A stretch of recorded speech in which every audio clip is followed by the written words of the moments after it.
Hey everyone, you guys know I'm a big time value investor, but in this video I want to talk about a growth company, specifically Netflix.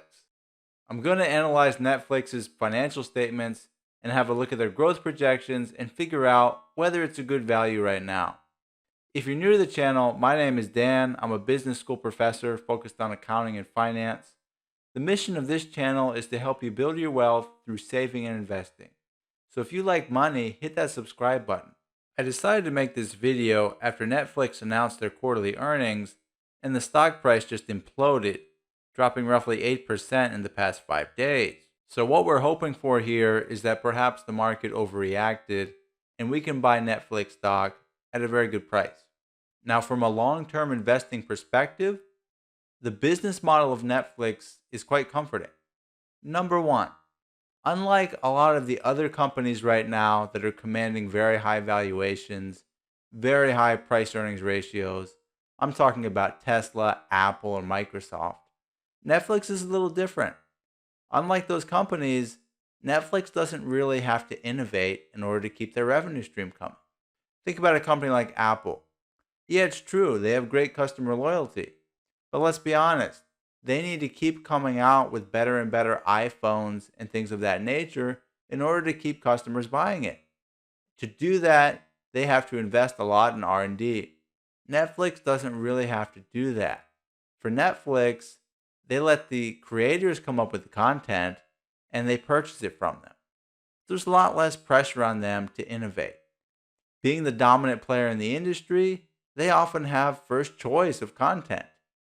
Most creators, they want their content on Netflix if they can choose, so they come to Netflix first.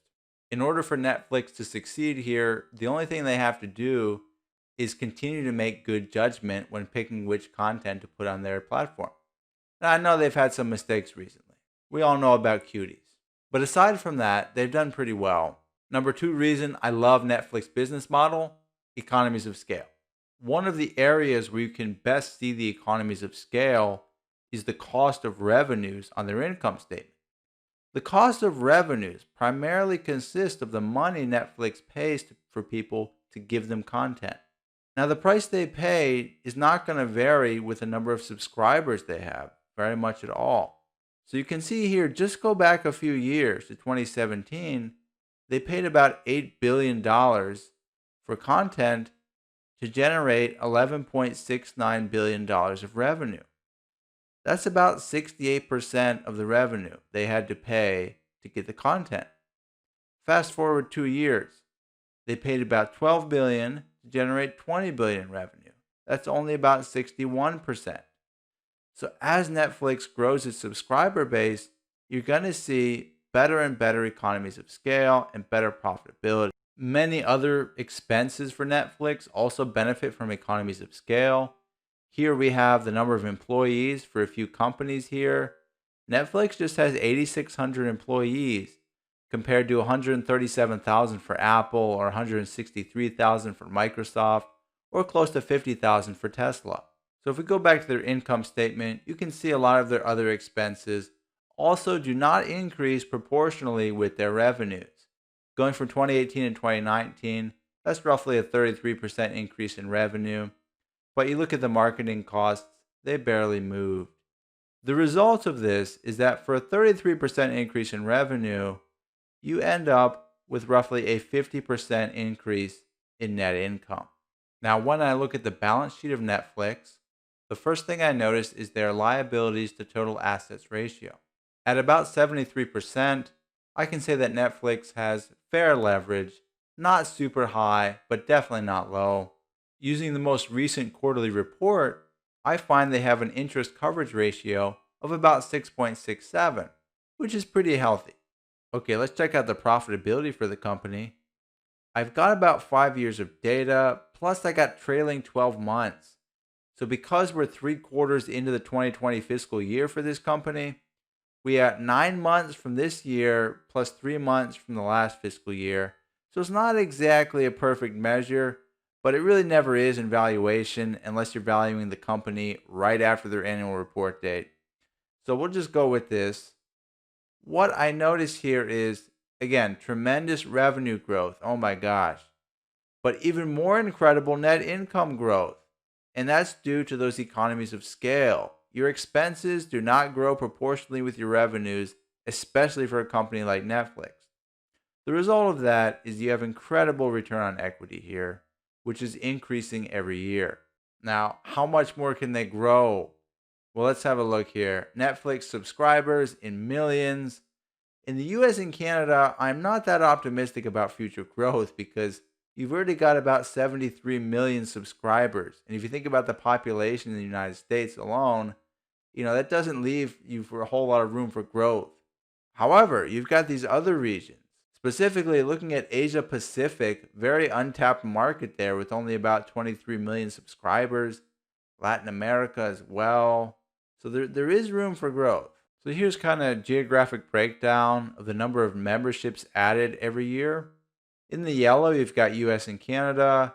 So look at that, about 5.5 million, 6.3 million, and then in 2019, 2.9 million, really slowing down there as I discussed previously. On the other hand, look at Europe, Middle East, and Africa. Wow, incredible growth in net subscribers there with 8 million, 11 million, about 14 million. And you can see Latin America and Asia Pacific, also very impressive growth. So from any perspective, this looks like an amazing business. The debt load seems manageable. It looks like a company that I want to invest in. The next step is figuring out whether it's a good value. The way I'm going to do that is to try to calculate an intrinsic value for Netflix using a free cash flow to equity model. Now, this is a little bit different than the dividend discount model I've used in previous videos. The reason for that is Netflix has not paid a dividend yet, and they hardly buy back any stock. So they're not giving anything back to shareholders yet. They're reinvesting it all in their business. So we can't really look at a dividend discount model. What we can do is use free cash flow to equity, which is kind of a measure of theoretical dividends. This is the money the company could have paid shareholders. So once I know the free cash flow to equity estimates for next year, and I estimate how much they'll grow, I just plug those numbers into this model here. Now this model should look familiar. It's exactly like the dividend discount model, just with different numerators. There is one major difference, and that is this. The dividend discount model usually spits out an output that is the minimum value of a stock. It's the floor. The stock is worth at least that much. For the free cash flow to equity model, that's not going to be the case. Okay, so to make the model work, we're going to need to figure out the discount rate, the growth rate for the next 5 years, and some kind of perpetual growth rate, suggesting that over time as the population grows or as the inflation takes place, we're at least able to grow our earnings at this perpetual growth rate in the long run. Now, Netflix has been growing like crazy. Their most recent revenue growth estimate, as per seekingalpha.com, is about 23%. So let's try that out. Let's try 23%. I assume a 2.5% perpetual growth rate just to keep up with inflation, and a discount rate of about 7.5%. If you watch my Kroger video, I used a much lower rate because that's a much safer business. I see that Netflix has a little more debt. They're a bit riskier. I'm going to use 7.5%. If I plug those things in, I get an intrinsic value for Netflix of about $256 billion compared to the market cap of 216 right now. That means it's undervalued by close to 20%. Instead of using the growth rate for revenue, let's assume the economies of scale are still working and Netflix is able to grow at about 31% for their actual net income. This is a very likely scenario, as that is their estimated EPS growth rate for the next 3 to 5 years. If I plug that in, I see that Netflix would be undervalued by about 60%. That would be an incredible value. But we've also got to consider the risk, guys. Netflix has a lot of competition now. You've got NBC's Peacock here. You've got Hulu, Disney Plus, you've got HBO Go. So you've got a lot of competitors here that may take some subscribers away from Netflix. This is very important because for these growth companies, the intrinsic value is very dependent on how they're going to grow. I mean, if Netflix's earnings are not growing, it's a ridiculously overvalued company. Their PE ratio is 77. So we have to be sure about this growth. So let's suppose that over the next 5 years, instead of growing at 31%, we're only able to grow at 17%. If that's the case, Netflix is currently overvalued, with an intrinsic value of $203 billion and a market cap of $216 billion. The other thing I'm going to look at is their insider trading activity. Again, the people on the board and the executives know more about the company's value than you do. So let's have a look here. Over the past 3 months, no one has bought. We've had 25 people selling. The past 12 months, you have 2 buys and 53 sells. If I scroll down here, you see the number of shares involved there. You've had about 500,000 shares sold in the past 3 months, and no one has bought any. And the past 12 months is also heavily slanted towards insider selling. For a stable and mature company, I would view this very badly. But when you look at Netflix and you see how much their share price has increased over the past year, going from 281 to 488, you can see that, well, even as an insider, there's a lot of us who would choose to sell some of our shares. Okay, so here are my final thoughts on Netflix. My first thought is you should probably hit that like button. I think that will help you. Secondly, okay, for serious here, based on the calculations we made in the video, Netflix does seem like a good investment right now. But I would caution, it very much depends on that growth rate, which is why I typically invest in value companies. It's a lot easier to do.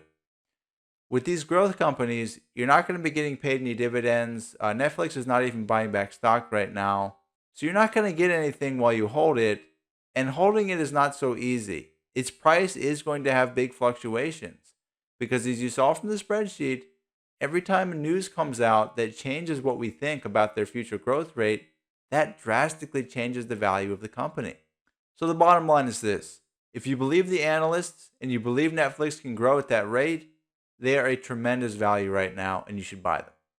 And if you don't think they're going to be able to grow at that rate, if you're worried about the competitors coming in, stealing market share, or perhaps they'll have to lower their prices, then clearly they are not a buy. So it really depends. Let me know in the comments what you think. Do you think Netflix is going to be able to grow?